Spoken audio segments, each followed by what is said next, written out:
الله وكفى وسلام على عباده الذين اصطفى خصوصا على سيد الأولين والآخرين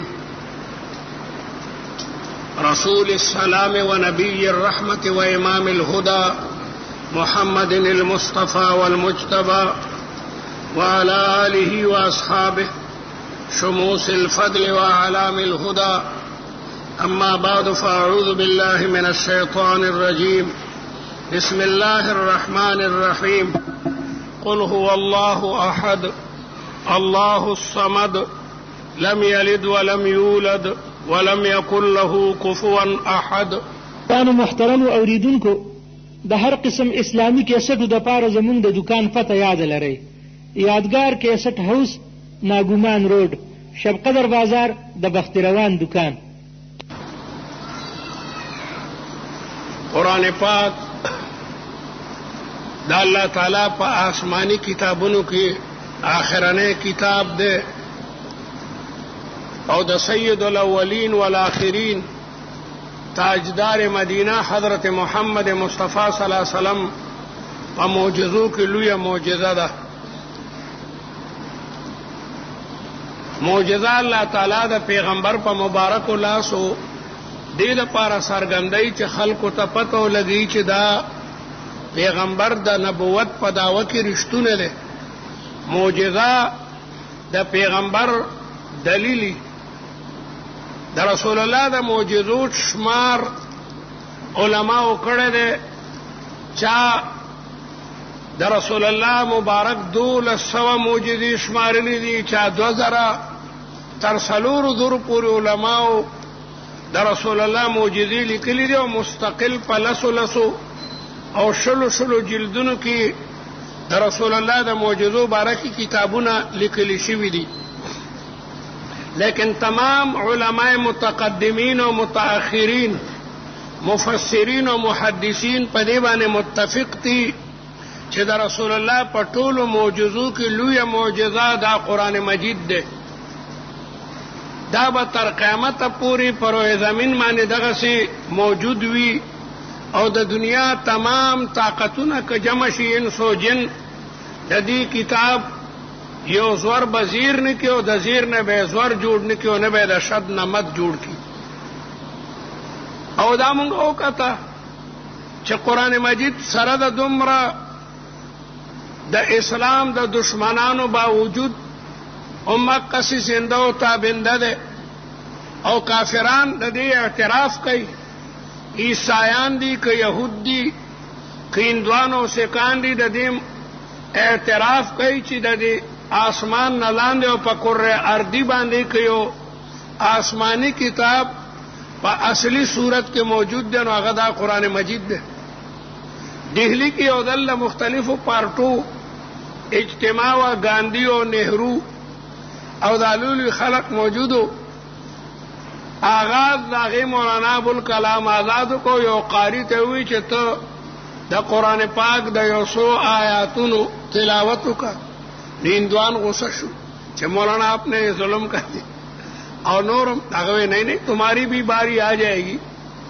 خیر بہترین قرات هغه قاریو کو چې په هندوانو مسارو بیا وی اوس په د ګاندھی جی یا د نهرو د طرف نسو هندو د خپل وید یو سو آیاتونه وای چا پیره قتل چاته د وید آیاتونه یاد فبوهت الذی کفر لیسکانو کی کچرته د ګرن تلاوت وکي ټول د قصی او کچاته د انجیل او د زبور آیاتونه یاد نو پته لګي د خلکو ته چې واقعي قرآن یو کتاب دے چې هغه د خلکو پسینو کې محفوظ دے.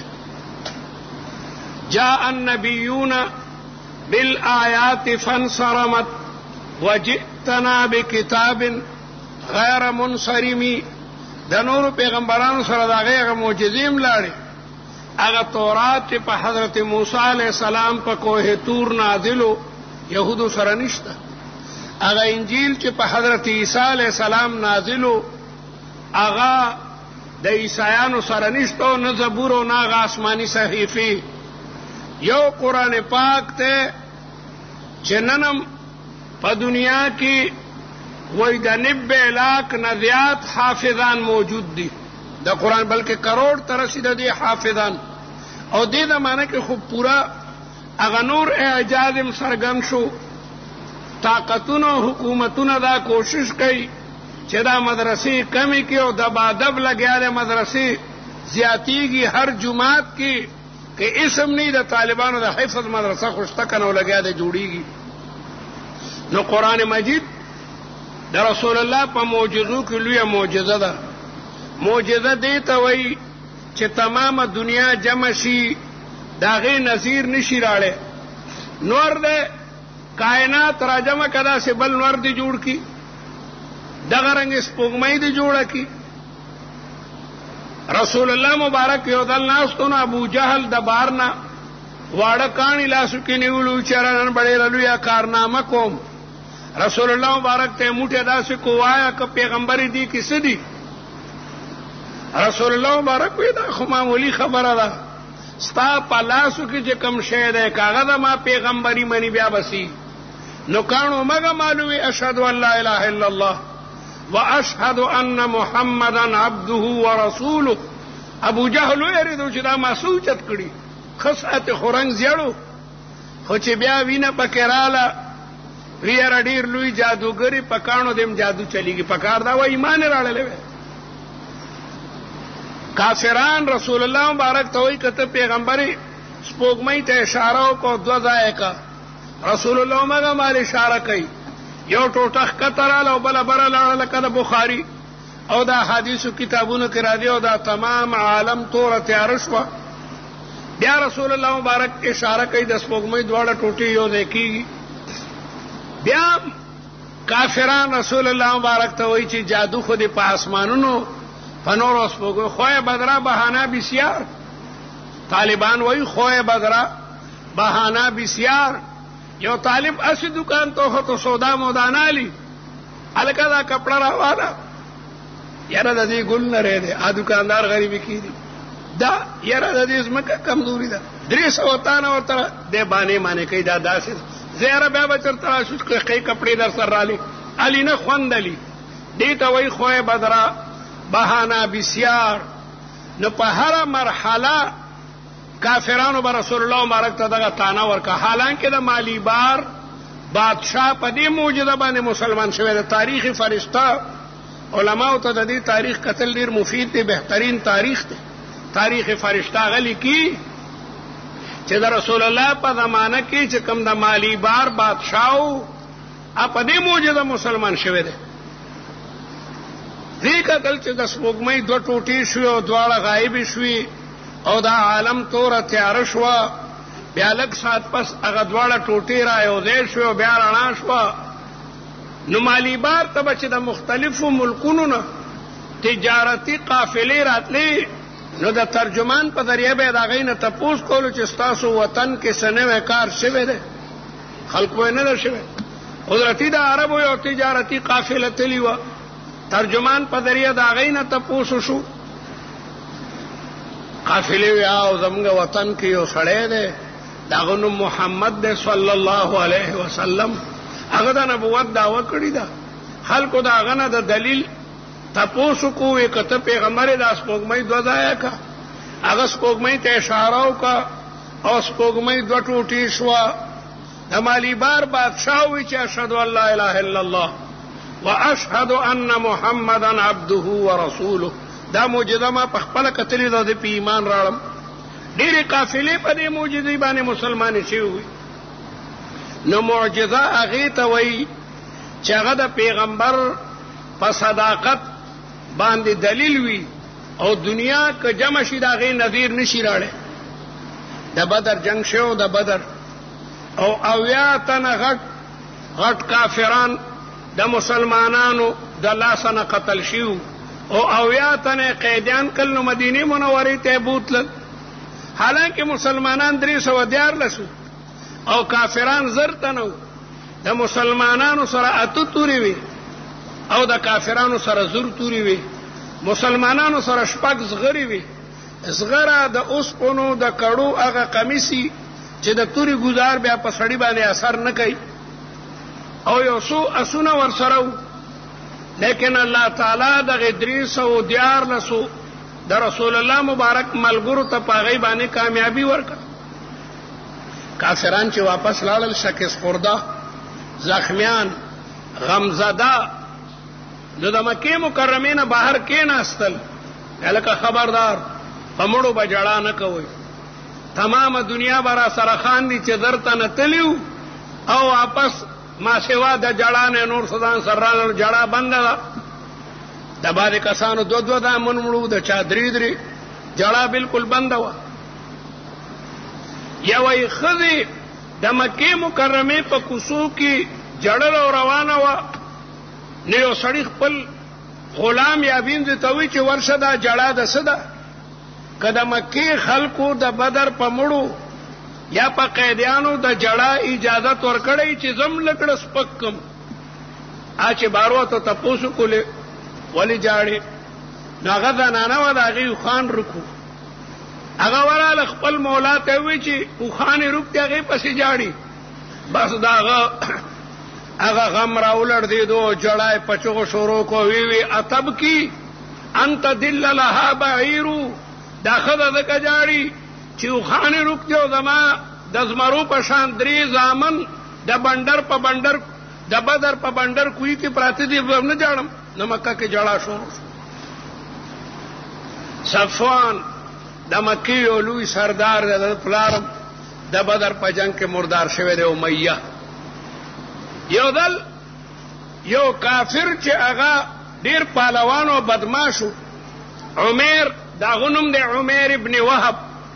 عمیر ابن وهب په لاره تېرېدو او صفوان په خپله دیره کې ناست دی، نو عمیر ته آواز وکړو یا عمیر تعال.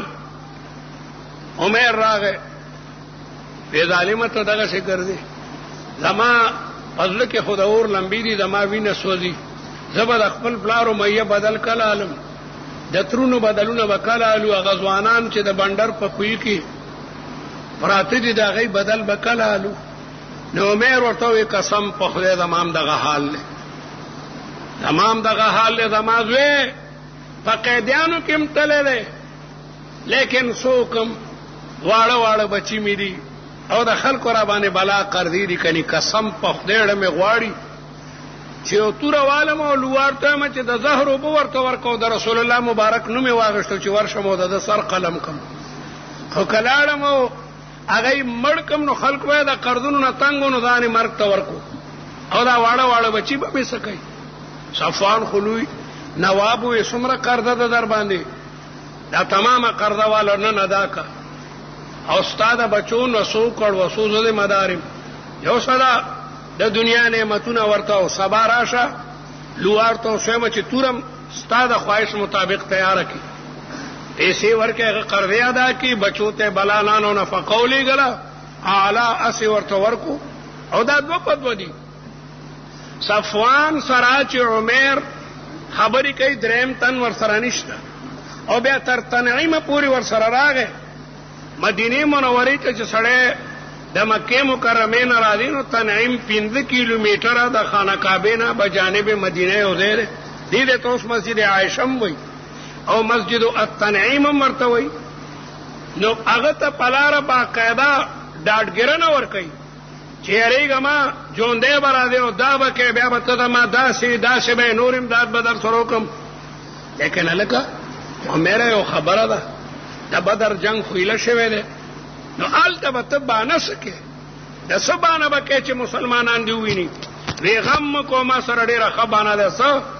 زه به ورته یم چې د زوی لیدو ته راغلی یم، د 80 قیدیانو په ضمن کې زما زوی هم قیدي دی، نو که ما ته مسلمانان وایي ولې، نو زه به ورته یم چې اروني وجه ابني، ما ته زما د بچي مخ وښیئ. دا خو ډېره معقوله بانه ده.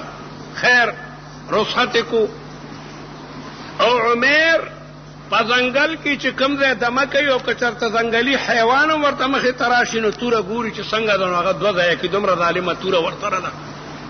تر دې چې مدینې منورې ته قریب شو او د رسول الله جومات ته چې قریب شو، نو اچانک د حضرت عمر فاروق رضی الله تعالی عنہ نظر په ولګېدو.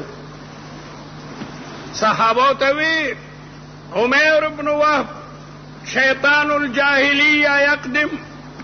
عمر را روان دی او دا د شیطان الجاهلیه په نوم باندې دی یادېدو. ډېر خطرناک سړی و. حضرت عمر صحابو ته وایي ورشئ د رسول الله مبارک سره کښېنئ، اسنه د وجه نه رسول الله مبارک ته تکلیف ونه رسي.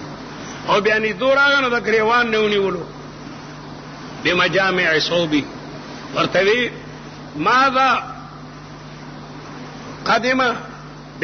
قدمت الى المدینه المنوره. دغه ورته وی چې د بچی لیدو ته راغلی ما، دقسې ګریوان نه نیولی دی او رسول الله ته جی عمر راغلی شیطان الجاهلیه متقلدا سیفا، توره هم په غاړه کې ده. رسول الله مبارک عمر ته وی چې مېلمه دی لاس ته لرې که او دی رسول الله مبارک مخې ته کېنولو. رسول الله مبارک ته تپوس کوي چې ماذا جاء بک یا عمر، کمې خبرې مدینه منورې ته را ویجي بچی مې یادېږي او د خدای دپاره یو نظر ما سره احسان وکړه چې وی ګورم بیا به واپس ځم. وی رښتیا وایه رښتیا. دی بیا ورته وایي نو دا توره دې ولې راړلي؟ ته چې د دوی لیدو ته راغلی نو تا خو ځان سره ډېره زبردسته توره راړلې ده. شیطان الجاهلیه ورته څه وایي؟ ویجي د بدر په جنگ کې د مسلمانانو د اتو تورو مقابله زموږ زورو تورو ونه کړی شوه. مونږ سره زر تورې وي، مونږ د زرو تورو باوجود د مسلمانانو د اتو تورو مقابله ونه کړه. د عمر یو توره به مدینه کې څه توره وکړي. رسول الله مبارک ته رښتیا ووایه ای عمره، ته چې روان وې په مکه مکرمه کې او صفوان درته آواز وکړو چې تعال یا عمر، او درته وی چې زما زړه سوځي، زما رګونو کې وینه سوځي، د بدر د مقتولینو انتقام به کلالو. نو تام ورته وی چې د امام دغه حال دی، خو څوکم غریب یم، خلقو قرضې دي را باندې ورنړی مې غواړي چې یو زبردسته توره والم. او ګوره چې بیا تنعیم ته تو هغه را روان وی هل کان معکم ثالث، دریم تن در سره د وینا نو هغه مال هغه درته نو ویلي چې بانه به څه کې تاوې زه به دا بانه کوم چې د دوی لیدو ته مغه دروغ زما مخکې بیا وی. عمر وی اشهد ان لا اله الا الله واشهد ان محمدا عبده ورسوله والله ما كان معنا ثالث اوحى الله اليك. الله تعالی ته دا وحی درکې مونږ سره دریم تن نو ما معاف کړه د خدای رسوله، زه ډېر په غلطه اراده باندې راغلم، ستا خبره بله ټیک ته او د ما توبه، ما دې توبه یو ما ته معافي وکړه. او بیا قرآن مجید شروع کو، د رسول الله حدیث مبارک یادولو. عرب خو انتهایی ذهینانی په لږو ورځو کې د قرآن پاک بلا حصہ د حدیث لویه ذخیره یاده که. او هلته صفوان سوره د پس روزانه به راتلو تنعیم ته، او د مدینې منورې د طرف نه به چې کومې قافلې تلي د هغې نه به یې تپوس کولو چې هل حدث حادث فی المدینة المنوره، مدینه کې څه نوی کار شوی دی؟ هغې ورته لم یحدث. یو ځل یو قافله تله، هغې ورته نعم حدث حادث کبیر فی المدینة المنوره، مدینه کې خو یو لوی کار شوی که نه. صفوان ټوپونه کړل، ټوپونه یې کړل چې اوس به دی دویمه خبره دا کوي چې محمد صلی الله علیه وسلم قتل شوی دی. ماذا حدث؟ وی لقد اسلم عمر بن وهب، عمر ابن وهب به اسلام راړلی. نو د خپلو ځمکه وتښتېده او سترګو یې باندې تیاره راله چې دا لاسه چلو شو، کندلې شروع کړې، کور ته لاړو په لاره کندلې کوي. بچي ورته یې ولې؟ وی بس هغه یو بېایمانه مې لالېږلی و، هغه هم نمک حرامه دی او داسې دی او داسې. سوره د پس عمر رسول الله مبارک ته فرمایي چې کی اجازت راکړي چې ورشم مکې مکرمې ته، ځکه ما د اسلام ډېره دشمني کړي. په مکه مکرمه کې چې په کومو دیرو اجرو کې په کومو لارو کې ما د قرآن او د اسلام بد ویلي دي چې ورشم د هغې کفاره ادا کړم. رسول الله مبارک ورته چې ډېره ښه ده ورشه. ورغی او د ټولو نه مخکې صفوان ته ورغی. صفوان چوکه تو کندلې شروع کړي. عمر ورته خبردار، زما ذات بارک چې سوی تا ته اجازت ده، لیکن د رسول الله مبارک د قرآن مبارک او د اسلام مبارک بارکی که د یو کلمم ناشایسته استعمال کا نو ستا په توره به ستا سر قلم کا. صفوان ته پته وه چې عمر یو خبرو کې بیا یې پوره کوي. دا د رسول الله معجزه ده. دې ظالمه تا ما چې خبرې کولې هل کان معنا ثالث، مونږ سره دریم تن موجود و، ټولې خبرې ما ته رسول الله مبارک بیان کړي. دا دي معجزې او داسې پسونو معجزې دي، لیکن په تمامو معجزو باندې لویه معجزه دا قرآن مجید دی. الحمدلله ستاسو جماعت کې د دې قرآن پاک د ترجمه او د تفسیر ختم وشو. کم جماعت او کم مدرسه کې چې د قرآن پاک او د رسول الله مبارک روایات بیانېږي، په تمام علاقه باندې د خدای پاک رحمتونه ورېږي. مجتمع قوم فی بیت من بیوت الله، رسول الله مبارک فرمایي چې یو قوم چې په یو جماعت کې جمع شي، یتلون کتاب الله، د خدای کتاب لولي، د هغې معناګانې زده کوي، ویتدارسونه فیما بینهم، خپل مابین کې د هغې ذکر مذاکره او تکرار کوي. الا نزلت علیهم السکینه وغشیتهم الرحمه وحفتهم الملائکه، ملائکې باقاعده ناست دي. او وذکرهم الله تعالی فی من عنده، الله تعالی ملائکه اعلی کې فرشتو ته وایي چې وګورئ د شب قدر په پلان کې مدرسه کې په پلان کې جماعت کې لګیا دی، زما بندګان زما کتاب لولي. نو ډېر لوی سعادت دی او د علماو د فرض د خاص کر په دې زمانه کې د قرآن مجید تعلیمات عام کول پکار دی. چې داسې جماعت نی چې هغې کې د قرآن درس نه کېږي، د قرآن مجید درس عام کول پکار دی. په کوم جماعت کې چې د قرآن درس کېږي ټول خلک بالکل علما او طالبانی بیا دی. وړوکي لاهور ته زموږ یو شاګرد دی، بوتلم قسم د ټول مقتدیان مولیان ښکارېدل. د قرآن پاک هغه انوار باقاعده په چهرو باندې هغه څرګند شي.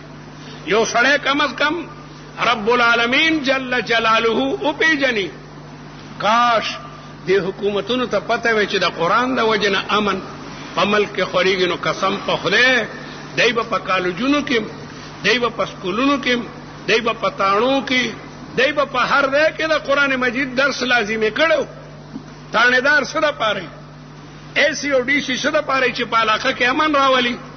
قسم درته خورم چې د قرآن نه ما سوا امن دی نشي راوستی. قرآن هغه لګیا دی امن راولي. قرآن مجید هغه آداب، هغه تعلیمات معاشرې ته هغه لاره ښیي چې په هغې سره دا تمام فتنې او فسادونه بالکل ختم شي. قرآن د ټولو نه لوی زور په تقوا او په خوف خدا باندې لګوي چې تقوا پیدا کوي، د الله نه یره پیدا کوي او د قیامت تر دې د احتساب دپاره ځان ټیټ کوي. یا ایها الذین آمنوا اتقوا الله ولتنظر نفس ما قدمت لغد. یو سړی دی وګوري چې د سبا د قیامت د ورځې دپاره هغه څه دلیل او څه ټوخه لګیا دی پیش کوي. چې تقوا په کمړه کې وي هغه سړی بیا غلا نه کوي.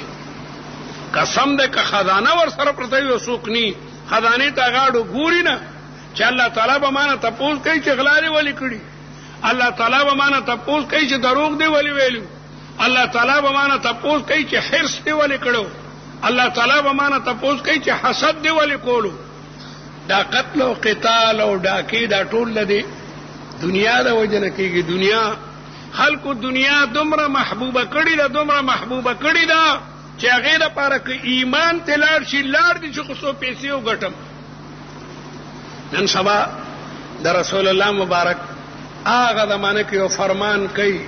رسول الله مبارک فرمایي بادروا بالاعمال فتنه، او زما ملګرو نیک اعمالو کې مبادرت او سبقت وکړئ. فتنې را روانې دي که قطاع اللیل المظلم، لکه د تورې شپې چې تورې تورې چپې راځي.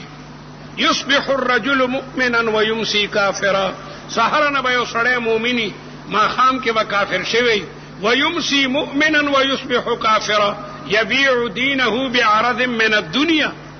دین به په معمولی دنیا باندې لګیا دی هغه ورکوي. د معمولی دنیا دپاره به یو سړی دی بله زموږ کلي کې سیکل باندې یو سړی روان او بل وویشتو سیکل د سیکل لپاره لګیا دی انسان وجني، د ټوپک دپاره لګیا دی انسان وجني، د لګو پیسو د پاره لګیا د انسان وجني لکه د پړ کې خوف خدا نشتا او احتساب د لیوم القیامه بارکی بالکل د فکر نشتا. نو حکومتونه پویږي نه امن پولیس نشي راوسته، امن فوج نشي راوسته، امن سیکشن افیسران نشي راوسته، امن گورنران او وزیران نشي راوسته. ولی اوس فوج لک فوج د پاکستان کې او پولیس لک پولیس ته قدم په قدم سپای به درته په نظر را دي، لیکن اغلاګانې د مخ کې نډيري دي، ډاکې د مخ کې نډيري دي، رشوتونه د مخ کې نډير دي، او کم یو فتنه د چا غنه د موجوده لکه خوف خدا نه د موجود. نو اصل علاج هغه قرآنی تعلیمات دي. دغه د رسول الله مبارک زمانہ وا چې خلکو بخپل جوندۍ لونه په قبرونو کې خخولې، چیرې دا قبر زموږ خزوم دی جوندۍ لون. الله اکبر، دمرا د جنون درجه ته رسیدلی، ډاکې به کولی که پردی به ملاونو شو په خپل باندې به ډاک په خپلوانو باندې به ډاکو غردوله، فقط لو غارت باندې باغی باقاعده فخر کولو. او خاص کر د قیصر او د کسرا د ظلم په میچنه کې مظلومان او غریبانان دوړو پشان دلیدل. رسول الله مبارک راغی او د قرآن आवाज هغه ته وورولو. هغه نه صحابه کرام جوړ شو چې دا هغه د مبارک نوم نه پس مونږ رضی الله تعالی عنه وایو. دا قرآنی تعلیمات او قرآنی تعلیمات مونږ خپل حکومت ته دا وایو چې خدا را کله ملک کې امن غواړي، کله ملک کې سکون او اطمینان غواړي، قرآنی تعلیمات عام کوي. پتاړه کې پکار ده چې د قرآن درسي او ایسی په خپل دفتر کې د قرآن درس کوي. ډي سي فوج ته باقاعده قرآنی تعلیمات د قرآن د تعلیماتو د وجنا پزړونو کې خوف خدا پیدا شي. نبي په یو خبره باندې سره ډېر احتیاط کوي او یو قدم چې علي ګوري چې آیا د آخرت بارکه دی بارکه د مانه به تپوس کېدې شي او کنه بشي کېده. طالبانو دنیا ته سرګنده کا چې قرآن امن راولي. هغه کابل چې د طالبانو نمخ کې پاغي کې قتل او قتال او دنیا حیرانه و چې کابل کې به امن څنګه راځي. خلکو یې رسو کړ چې دا وسله نه د جمع شوي. د طالبانو یو نورانی قرآنی انقلاب راغی، څنګه امن پکې پیدا شو. 15 کاله افغانستان د امن هغه رڼاګانې ولیدلې. نیمه شپه به روانې مجال څه کتا نه چا تپوس کړی وی چې څوک الله مونږ زابل کیو د طالبانو نیوی نیوی رضی وی. قاری احمد الله صاحب په قبر د خیر رحمتونه نازل کی، وزیر د مخابرات هغه د امنیه مشر زابل کی. مونږ د سحر مستپاسی دو اور پریوتی و وتا ته بګرمو. دیو سړی راغ ډریور چې د خوغلو شو کولم دما د ټرک هغه مخکنی شیشم ماته دو پیسې مرانه غشتي دي. طالبان وی کوم پلان کې پول کې او ماګه مال طالبان دارسن تصویر شو قسم دي. ما ورته ظالمانو صبر کوي تیار ده او د ملک بلا کمیونستی ناکاره خلق ته رڼا شي بیا دی بس جی ته دعا کوا. طالبان لاړل مونږه دا غینه پس سنتو کل او قاری احمد الله صاحب ممخ کې کو. الله اکبر، بهترین قاری هغه وګت موضوع کو. بیا دا غینه پس مونږه چا اوس کلی قاری احمد الله صاحب دلته د تابعین او قبرونه دی را دی وی ګوري او ساجيبه قبرونه دی نالته ډیرې د زابل کې قلاتم ورته وي زابلم ورته وي. هغه ډیرې وړه ډیرې و مونږ چې وروختو د سلور پینځو تابعین او قبرونه دي او دا قبرونه لاندې یو چینه ده دومره ګرمه وبه دې باندې 1500 جریب ازمکه وبکی. الله اکبر، دا ای کرامت دا قبرونو لاندې چینه ده او 1500 جریب. خیر آل تمګه ډیر سات تیر کو بیا موږ قندهار ته روان شو. ها زموږ یو کلاشن کوپ نو موږ ته دو کلاشن کوپ حقانی صاحب نه ماغشتي او مولانا احسان الله صاحب په قبر د خدای انوار برکات نازل. هغه ماته پرچلی کلمه سره سمستا چې د افغانستان کې 2 کلاشن کوپ ځان سره ګرځول شي. هغه د صد معتبرو زموږ کلاشنکوف نو قاری احمد الله وی طالبان په تیار کې غلطي تاسو کلاشنکوف وړلې زوی تاسو زموږ یو صحیح بیا واپسې کې به تبادلو چې شل میله مخ کې لاړو د دنیا گاڑی ولاړ دي ما طالبانو ته غلي جوړی نیولې او واقعي غلي نیولې او شا طرف ته لاسونه تړلې طالبانو ته ولي موږ دې کلی ولا ته چې غل دې کلی ده مونږ ته غل را کوي کنه 2 غنټو کې دنه دا ټول کله درته پټینکونه لږه طالبانو سره ټینکونه مینکونه نو لیکن د اسلام دومره لوی روب دی چې طالب رشوت نالي هغه غلی وی د مونږ تراوسو دته بودرګه پته لګي چې موږ تلاس پری کو تمام ټرکونو والا باقاعده چړې والے تحریک طالبان زندہ باد تحریک طالبان زندہ دا یو واقع مفتی رشید احمد صاحب دامت برکاتهم رحمه الله تعالی رحمتا واسعه سره تلو هرات کې موږ ګرځیدو نیوده کې بلا خلق ولاړو مفتی سے ماتے جاؤ یہ لوگ کیوں جمع ہیں چور عالم طالبانوں ولاړو ولکولی ویرا د دې سړی بیگا خټکی د نکړې نه دی غټي خربوزي وي نه د خربوزه بیگا چا خړلې ده ناغه پورا فارسی کې تقریر شروع کړو چې دا پیچه تور حکومت اسلامی استوما بیگا دی وجنه دا خټکی دن چا غټ خټکی د غریب سړی خړلې طالبان ورته غم مکو مونږ به د دې تاوان درکو غلبه پیدا شي واقع دا ډیره بده خبره ده هغه سړی هغه پوستکی جمع کول د ولاړو دا غیلاندنی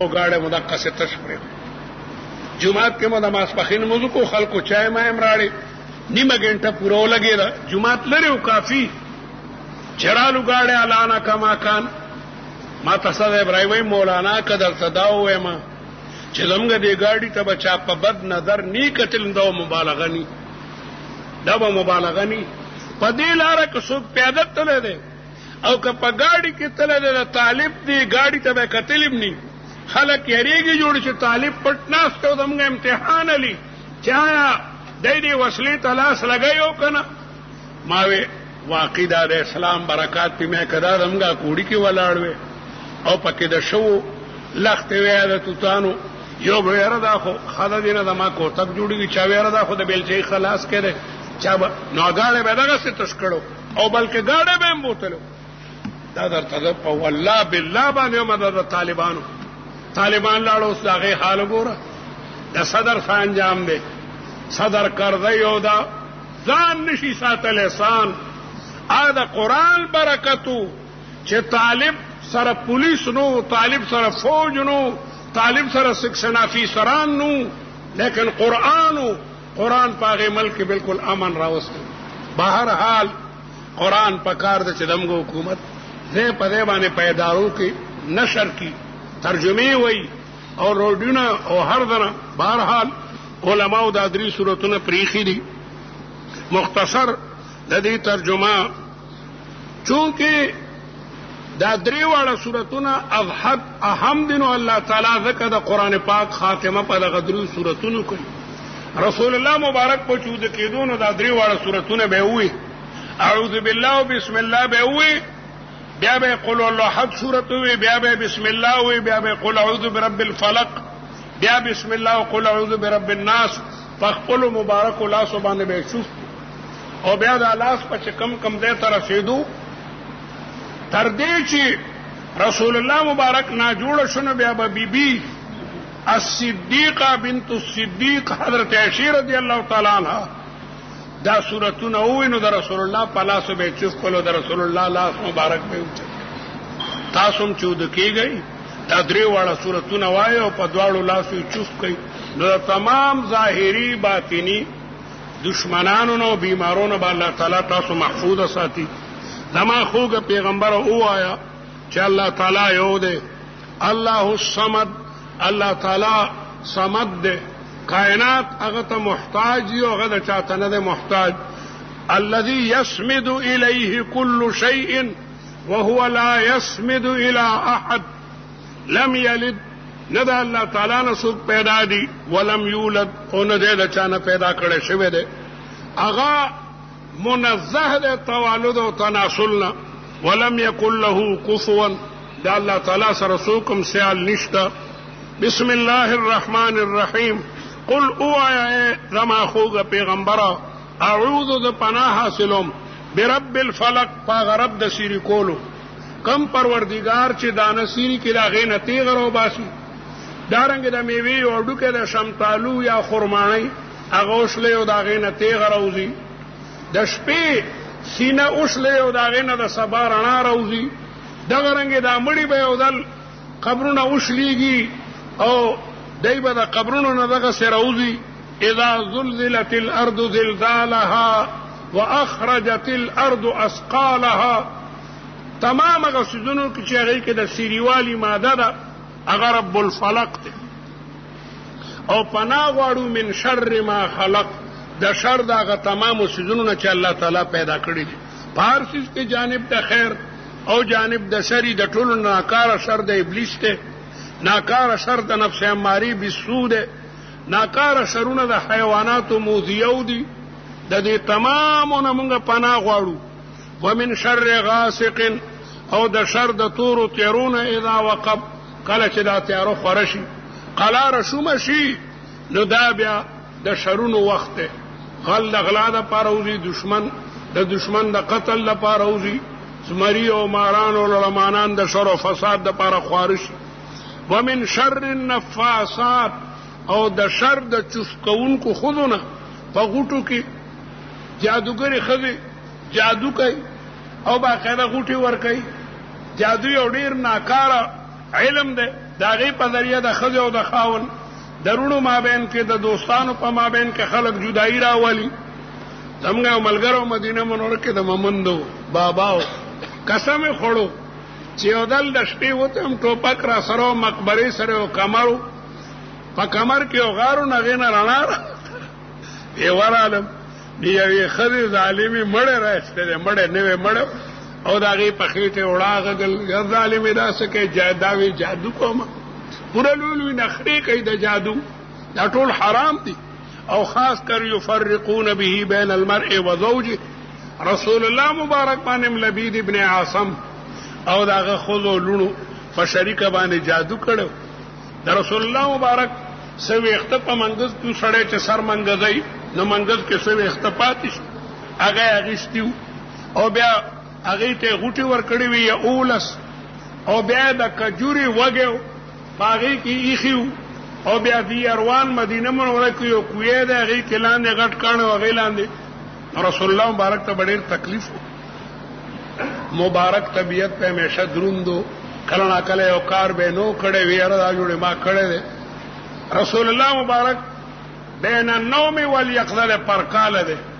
نو دو فرشتي را دي او سر طرف ته بل خپل طرف او دیوبل ته پوس کوي چې دا څه چل ایو فرشتہ بلی توئی چې مطبوب دے مطبوب چا په سحر کړي دی ومن تبا چا کړه دی لبید ابن عاصم کم دی واده دی رسول الله مبارک را بیدار شنه بیبي ته وی چې خدای دا ما دعا قبول کړه جادو معلوم شم د دی اروان په کوی کې ده حضرت علی رضی الله تعالی نور صحابه اولیګل بعض روایتو کې راځي رسول الله مبارک په خپل بیا وراغه نو دا کانینا لاندې هغه جادوی راوستو او د دې دواړو سوراتونو آیاتونه مې ولستي نو یو آیت به وی هغه غوټه به شلولا یو لس غوټي جوشلې دي د رسول الله مبارک هغه طبيعت په خپل حال باندې شو غدرنواله طبيعت نه رک اوسم کپچا جادوی علماء لیکي چې دا دواړه سوراتونو لستل په باندې مجرب دي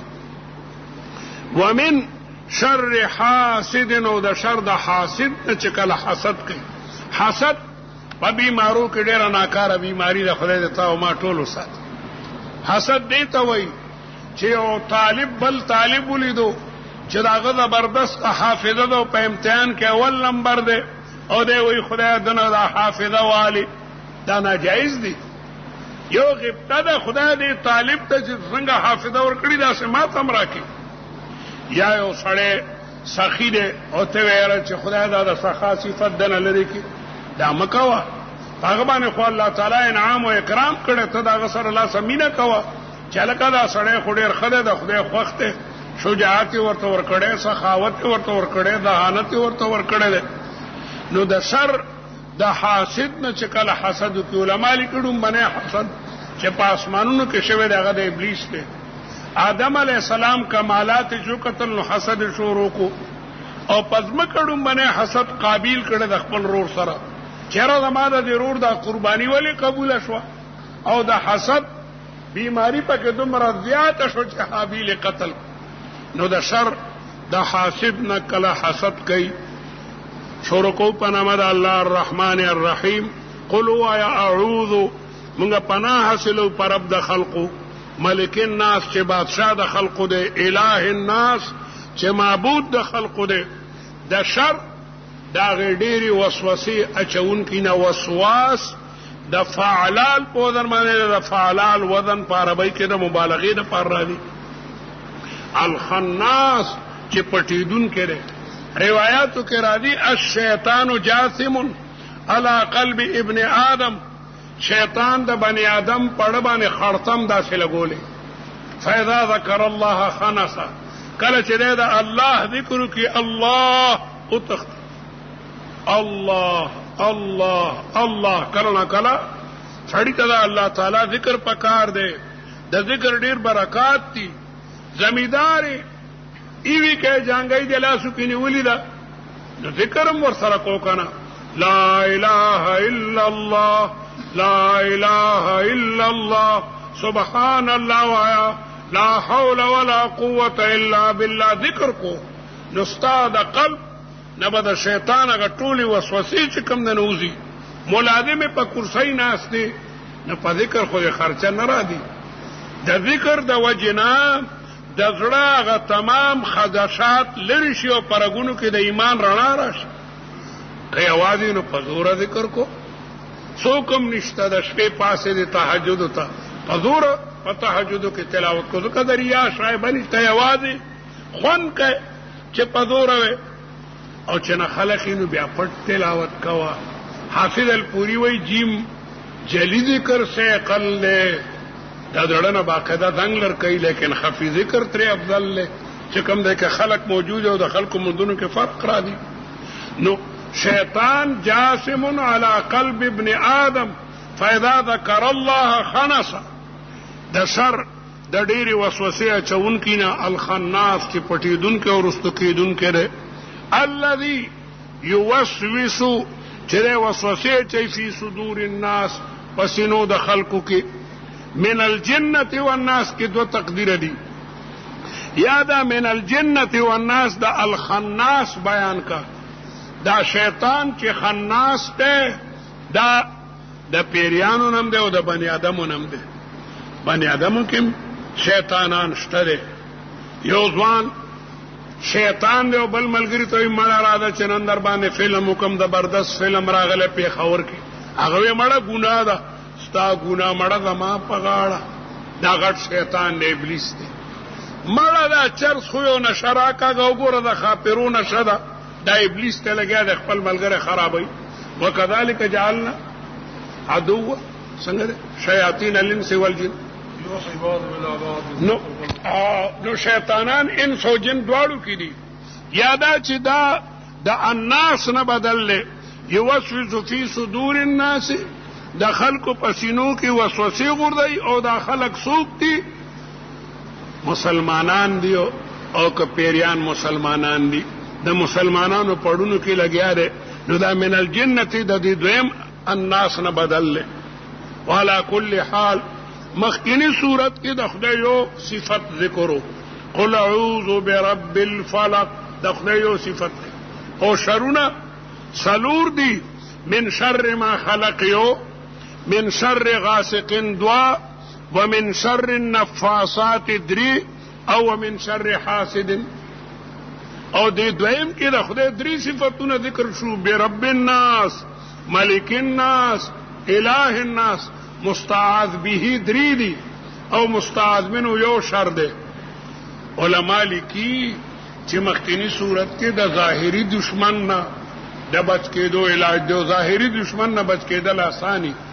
تا ته لړم ښکاري خو په سپلۍ به مړ کې کنه، مار در تخکاری په کوتک په وجني، زمره دې په ټوپک ختم کا ښکاری در لیکن داسې یو دشمن چې تا تخکاری نه او تا باندې گزار کوي دا ډېر ناکاره دي همغه کوړی کې د یو کور سره دا جنات ورانه شو والله علم څه تکلیف د کور سړی بچي د کمرې نه راوتلو ټک دلته بلګېدو دا تندې به ورته مات کړو کملمه بروت هغه ته بیاړو شوی نه پورا یو لوی عذاب کې مبتلا و بیا طالبان بوتل سوره بقره او سورتونه ول الله تعالی غفور د جناتو د شر نه بچ کو نو ابلیس تا تخکارنه ابلیس ته خلکو په دی وینو کې داسې ګرځي نو کم دشمن چې ښکاری نه هغه ته ډیره مضبوطه وسله پکاري نو دلته کې شر د وسواس ته ځکه د الله تعالی درې وړه صفاتونه هغه ذکر د قران مجید آغاز بسم الله الرحمن الرحیم سره او اختتام په والناس سره راغی شاعر وی اول و آخر قرآن زیچی با آمد و سین اول کی بید و آخر کی سین نے یعنی اندر دو جہاں رہبر ما قرآن بس بی بسم اللہ کے بی او دلتا سین قرآن دا کائناتو دا امن دا پارا دا انسان دا ہدایت دا پارا او کافی کتاب دے ذکر علامہ اقبال وی گر تمی خواہی مسلمہ زیستن نیست ممکن جذب قرآن زیست مولانا غلام اللہ خان رحمت اللہ علیہ راغلو مدینه منورتون ما په علماء ګرځولو الته ډیر لوی عالم قادیتی سالم اوس مړ دی نور الله قبره هغه د خپل استاد تفسیر مکمل کولو علامه شنقیطی دا ډیر لوی استاد تیر شوی دی په مدینه منوره کې ادواء البیان هغه تفسیر لیکل ډیر لوی مړ شنو یو جلد پاتیو نو داغه شاګرد تیه سالم هغه مکمل کولو نو مولانا ته مولانا ورته تمام تفسیر دی مولانا غلام الله خان صاحب جواهر القرآن نوم دی او تا ته به در علیکم نو د حاجانو په ذریعہ راولي ګلو ما ترا کو حاجانو دلالم داتیه سالم کورته قدرت کولا چې تیه سالم په دغه د خپل تفسیر نه فارغېدو مې جتا سره شیخ وعده کړی و جواهر القرآن راغله دی ما خو بس آخرانی ټکی مولیکل مکمل شو تفسیر شیخ ته وایا براته وی وایا شیخ په دې سلی کلی قل اعوذ برب نو الته کې دا شعر او جواهر القرآن باندې درجه د شیخ الهند رحمت الله علیه په تفسیر کې مستا چې اول او آخر قرآن دې چې با آمد و سین یعنی اندر دو جهان رهبر ما قرآن بس یہ سمانا ده نو میداد جی كأن افتتاح الكتاب المجيد ببسم الله فالحرف الأول الباء والحرف الأخير السين والباء والسين إذا اجتمعتا صارت كلمة بس وهي بمعنى تكفي عربي بس ليست بكلمة عربية شيخ راتوي ما يا شيخ كلمة عربية يقدم قاصد لغة كتاب جوهري أو قاموس ودائر أو شتكل فكيلي كليو بس كلمة عربية بمعنى تكفي خير بي منلا نو اول دا قرآن بيد واخر سين ده دا انسان او دا جن دا هدایت پارا دا کتاب کافی ده واخر دعوانا الحمد لله رب العالمين والعاقبة للمتقين والصلاة والسلام على أشرف المرسلين وعلى آله وأصحابه أجمعين الطيبين الطاهرين اللهم ارحمنا بالقرآن العظيم واجعله لنا إماما ونورا وهدى ورحمة يا رب العالمين اللهم ذكرنا منه ما نسينا وعلمنا منه ما جهلنا وارزقنا تلاوته آناء الليل وأطراف النهار واجعله لنا حجة يا رب العالمين اللهم نور العالم بأنوار القرآن الكريم وعطر الكون بعطور المعارف النبوية على صاحبها ألف ألف سلام وتحية اللهم أيد المجاهدين أينما كانوا اللهم أيد المجاهدين أينما كانوا اللهم ارحم عبادك المجاهدين اللهم ارحم عبادك المجاهدين خدای دا مدرسه رحمانیه تر قیامت پورې سرسبز او شاداب لري. د دې اسلاف او اکابر بخي کوم علما چې ژوند دي د هغه په عمرونو کې برکت کړي. د دې علما او وراکینو د مدرسینو د تمام عملو د طالبانو د دارینو نعمتونو نصیبو او دې ختم د قرآن او ترجمه د پاره چې کوم مسلمانان د مختلفو ځایونو نه راغلي دي خدای د ټولو دنیا او باخه کې په هر قدم ورته به حساب اجرونه او عوضونه نصیبو ګرځي. بیمارانو ته صحت او شفا ورکړي. د پریشانو پریشانۍ لري کی. متحده محاذ چې کوم علما انتخاباتو د پاره نامزد کړي دي هغه ته ډیر پاجدای دعا وکړي چې الله تعالی کامیابی نصیب کړي. دا ظلم کزمون د سستوالی د تغافل او تکاسل د وجنه علما پاترالل امریکا او کافران به بیا خنداګانی کوي. امرونو دا انتخابات د جماعتونو انتخابات نه دي. دا د کفر او د اسلام آخرنۍ معرکه ده. امریکا غواړي چې دروي زمين نه د لا اله الا الله محمد رسول الله کلمه لري کی د قران پاک انوار لري کی. افغانستان کې سوکل عراق باندې لګیا د حملې شروع کړې دي. خدای په امریکا باندې خپل قهر او غضب نازل کړي. آسمانی صواعق په نازل کړي. د رسول الله امت خډیر کمزور ده. خدای ته غنی ته قوی په خپل غیبی طاقتونو باندې مضبوط او مستحکم کړي. دا علما چې خلقو د قرآن د پاره او د دین د پاره نامزد کړي دي خدای نمایان کامیابی نصیب وګرځي. مسلمانانو ته د ووټ د امانت د صحیح استعمالولو توفیق نصیب کړي. زمارونو تاسو چې دلته راغلي یې ډیر کسان نه دي راغلي هغه تم د आवाज ورسوي. تاسو دا ووټ سمامولي د کاغذ پرچا نه ده. په دې ووټ باندې د ملک هغه تقدیر لګیا دی بدلیږي. د ملک هغه نظام په دې باندې بدلی دی شي. دغه ووټ په برکت زموږ د ملک د قران پاک حاکمیت د رسول الله د مبارک شریعت نفاذ راتلی شي. نو د خپل قیمتي ووټ دادل د علماو د پاره استعمال کوي. په افغانستان کې خو بعضی کورونو لست شهیدان ورکړي دي. مونږ د ووټ د یو امانت صحیح طریقه باندې د قران د آزادۍ د پاره د شریعت د نفاذ د پاره نشي استعمالوله. دلته چې سم راغلي وعده کوي د خانه خدا کې چې زموږ ووټ په د الله تعالی د رضا د پاره د علماو د پاره وي ریبه کنه بھائی. او دا یواد نه خپل کور کې خپل کلی کې فليبلغ الشاهد الغائب چې دلته کوم موجوده غایبینو تم دا आवाज ورسوي. او کو نور دایو کې مستاسو خپلوانی والته نور علما ولاړی دا غي د کامیابی کوشش وکړي. دا خو الله تعالی ډېر لوی احسان کو. تمام علماو ته یو طاقت ورکو. تمام مذهبي جماعتونه یو کل ځکه حالات انتهایی نازک دي. تاسو بداوی سرنه علما یو نه دي نو موږ سوکو. اوس الله تعالی تاسو هغه مطالبه منظور کړه مذهبي جماعتونو ته اتفاق او اتحاد ورکو. استاد زما امتحان دی چې موږ د ووټ ته پرچي په کومه طریقه باندې استعمالو. ټیک ته خلک ډېر لوی دولتونه هم تقسیموي. بعضې ځایونو کې باقاعده ثابت د وړو بورۍ تانونه په سوونو زرګونو روپۍ ورکوي. زما وروڼو د خدای دپاره دین هغه مه خرڅوئ. یبیع دینه بعرض من الدنیا. دین به په لغونې دنیاوي څیزونو باندې هلته پیسې چې څومره درکوي دا ټول ستاسو پیسې دي. د خانانو نوابانو د غریبانانو دا وینې جمع کړي دي دا ستاسو پیسې دي. هلته د جهاد په نیت ووټ اسلام ته ورکوئ.